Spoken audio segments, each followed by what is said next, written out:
Assalamualaikum warahmatullahi wabarakatuh. Allahu Akbar, Allahu Akbar, Allahu Akbar, walillahil hamd.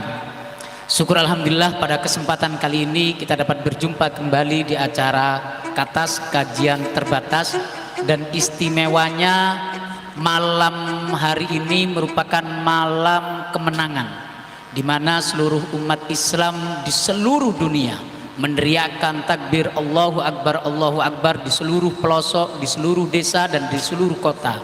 Namun bedanya pada hari ini merupakan Idul Fitri terkelam dalam sejarah umat manusia, karena ada beberapa hal yang kemudian harus dibatasi. Misalnya untuk takbir keliling hari ini dibatasi oleh pemerintah, ditiadakan. Sholat id kemudian dianjurkan dan diarahkan untuk melakukan sholat id di rumah, hingga kemudian melaksanakan silaturahim yang biasanya kita bisa bertemu sanak keluarga yang ada di kota, kemudian pulang dan mudik bertemu dengan orang tua dan kerabat. Hari ini dilarang dan dianjurkan untuk tidak pulang terlebih dahulu. Inilah kemudian tema kita hari ini. Sangat beratnya negara kita untuk menghadapi wabah virus COVID-19 ini, yang kemudian kita berdoa mudah-mudahan negara ini cepat sembuh. Maka tema kajian terbatas kali ini adalah Sembuhlah Indonesiaku. Kalau hari raya biasanya disebut hari kemenangan, dan subtemanya adalah menang melawan corona. Begitu Pak Ustadz? Iya, betul sekali. Pak Ustadz, hari ini merupakan hari kemenangan bagi kita semua. Sebetulnya sebelum kita masuk kepada Sembuhlah Indonesiaku, Idul Fitri itu sebetulnya menang dari apa? Kok kemudian disebut hari kemenangan? Iya, banyak orang yang kemudian Eid Al-Fitri mengalami situasi kembali kepada suci dirinya, tapi kemudian banyak orang yang juga hanya berlebaran. Jadi lebaran dengan Idul Fitri itu berbeda. Orang-orang yang berlebaran itu hanya merayakannya, entah puasa atau tidak. Ikut lebaran. Ikut lebaran. Entah mokel atau tidak. Bahasa Indonesia ikut merayakan. Ikut merayakan.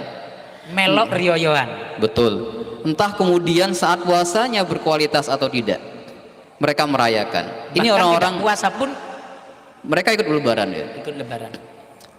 Nah, makanya kemudian pertanyaannya bahwa besok kita akan menjadi bagian dari orang-orang yang berlebaran atau kemudian orang-orang yang beridul fitri, orang-orang yang kembali kepada esensi manusia, bahwa manusia yang suci.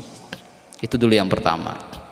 Nah, hari ini, bulan ini, tahun ini Indonesia puasa di tengah wabah. Indonesia puasa di tengah dunia juga mengalami situasi yang sama, yaitu corona.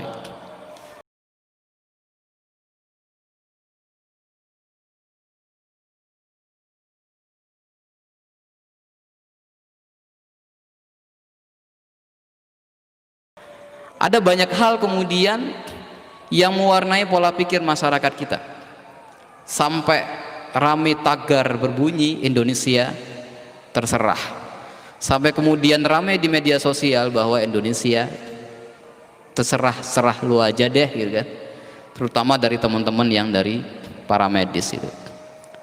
Apa yang terjadi dengan Indonesia kita?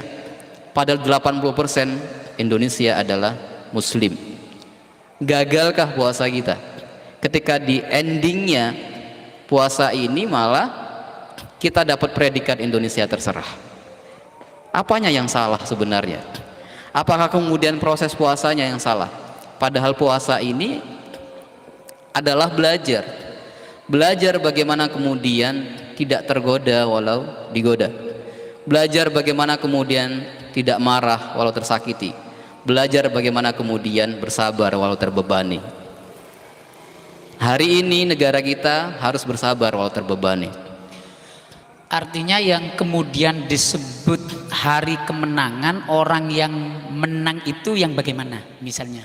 Pak Ustadz. Orang-orang yang menang itu orang-orang yang betul-betul bisa menaklukkan 30 hari sebelum Idul Fitri. Orang-orang yang bisa menaklukkan semuanya, persoalan dia, nafsunya, pikirannya, dan kehidupannya. Makanya kemudian balasannya orang-orang yang sukses berpuasa itu luar biasa. Bukan dapat magicom atau kemudian rumah KPR, tapi surganya Allah. Di era corona ini misalnya begini, kalau selama bulan puasa kemudian mereka khusyuk, tawadhu, tadarus dan semuanya ibadahnya tuntas, namun di era akhir-akhir kemudian ada beberapa saudara kita yang kemudian mendapat BLT hingga akhirnya melihat mal buka, akhirnya melalui batas anjuran pemerintah, melanggar batasan-batasan itu, kemudian lari ke mal hingga berduyun-duyun, itu apakah bisa disebut menang? Ya, jelas secara gagal spiritual dong. Secara spiritual dia tetap khusyuk, ibadahnya kuat, ibadahnya tuntas, tahajudnya tuntas, tadarusnya tuntas, tapi dia kalah pada satu godaan budaya konsumtif masyarakat Indonesia ketika mendekati hari raya, padahal pada saat ini dilarang oleh pemerintah. Iya, ini kegagalan berpuasa sebenarnya. Maqasidus syar'inya jelas dalam fikih, la doror wala diror. Sudahlah itu, pemerintah dengan para ulama, umarok dengan ulama itu sudah mengkaji tentang bagaimana kemudian sikap seorang muslim dalam kemudian menyikapi COVID-19. Namun kemudian kadang cara pandang yang berbeda, masih ingin mendebat tentang apapun yang sudah menjadi konsensus bagi ulama dan umarok. Kalau kemudian pertanyaan demikian, itu kegagalan Pak Jun. Itu kegagalan. Kita tidak menang. Kalau kita menjadi bagian dari kemudian peramai mal di situasi seperti ini, kita tidak menang gitu.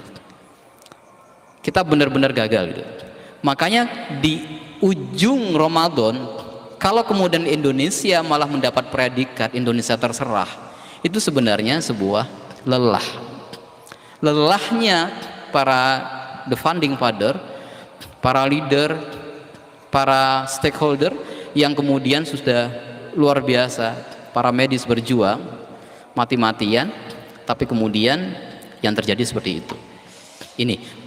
Baik Pak Ustadz, kita melanjutkan tentang esensi dari Idul Fitri apa saja misalnya. Sebetulnya ada atau tidak ada corona, menjadi orang yang menang atau kita menyikapi Idul Fitri itu apa saja yang baik menurut tuntutan syariat Islam, menurut hadis Rasul, itu bagaimana? Yang baik.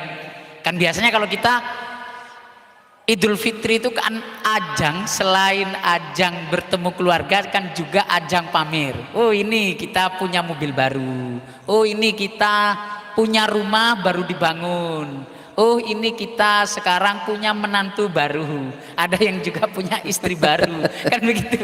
Jadi menjadi ajang untuk pokoknya pamer baru gitu kepada ya, keluarga, terutama misalnya mereka yang ada di kota. Jadi biasanya pulang kegagalan mempamerkan sesuatu berarti ya. Hari ini gagal. Tapi masih tetap selfie itu Pak Abid. Gitu ya. Jadi wah sudah siap, mobil sudah di servis dianut, tapi ternyata tidak jadi pulang. Masih ada yang semacam itu, saya lihat di medsos itu. Masih ada seperti itu ya. Kita kembali ke yang saya tanyakan tadi dulu Pak Ustadz. Artinya sebetulnya tuntutan syariat itu menjadi muslim, pribadi muslim yang baik menghadapi Idul Fitri itu apa saja, biar hari ini banyak masyarakat yang menimba ilmu dari kajian terbatas ini. Laisal id liman labisal jadid, walakinnal id man ta'atuhu tazid. Yang id itu bukan kemudian bajunya baru, segala sesuatunya baru, mobilnya baru, celananya baru, kopiahnya baru, kokonya baru, tidak. Walaupun kemudian banyak yang cari yang baru ya. Tapi man ta'atuhu tazid, orang yang kemudian taatnya bertambah. Hari ini coba kita diagnosa diri kita, diagnosa dosa kita. Taat kita bertambah atau tidak?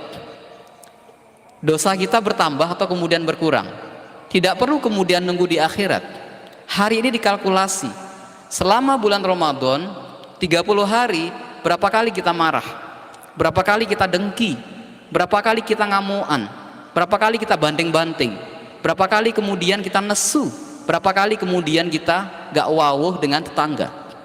Wawuh itu bahasa apa ya? Jerman atau Madura ya? Itu Inggris, Pak. Inggris ya, Bali ya. Nasional. Kata Pak Ustadz Ulil, Bali ya. Nah, 30 hari coba dikalkulasi. Jangan nungguin di akhirat baru kemudian kita memantaskan diri kita ini besok lebaran atau Idul Fitri sebenarnya. Kita besok itu mau merayain kemenangan kita atas segala nafsu yang mampu kita kendalikan, atau kemudian kegagalan kita. Ini Pak Jun, yang perlu kita garis bawahi, harus diperjelas kepada masyarakat perbedaan antara Lebaran dan Idul Fitri mungkin Pak Bid. Kalau Lebaran ini mungkin produk budaya, iya. Kalau Idul Fitri itu produk syar'i. Produk syar'i. Nah, demarkasinya di mana? Pemisahnya antara dua persoalan ini. Lebaran itu pada fisik, tapi Idul Fitri pada psikis, pada mentality dan spiritual. Itu Idul Fitri. Tapi Lebaran itu lebih pada fisik kita, lebih pada jasad kita, baju kita, pakaian kita, makanan kita, mungkin yang lain-lainnya yang bersifat duniawi. Yang menjadi pertanyaan saya pribadi, mungkin juga pertanyaan dari pemirsa di rumah, sejak kapan Lebaran itu identik dengan persoalan yang baru? Artinya ini dijawab setelah pesan berikut ini Pak Bid. Iya. Artinya begini, kalau hari ini kita tidak bisa membelikan baju baru untuk anak-anak kita, tidak bisa membelikan sesuatu yang baru untuk keluarga kita, itu kak riayan aku nah, dianggap tidak riayan. Tapi dijawab setelah pesan berikut ini. Iya, Pak Bid, luar biasa. Moga yang mau lewat. Yuk.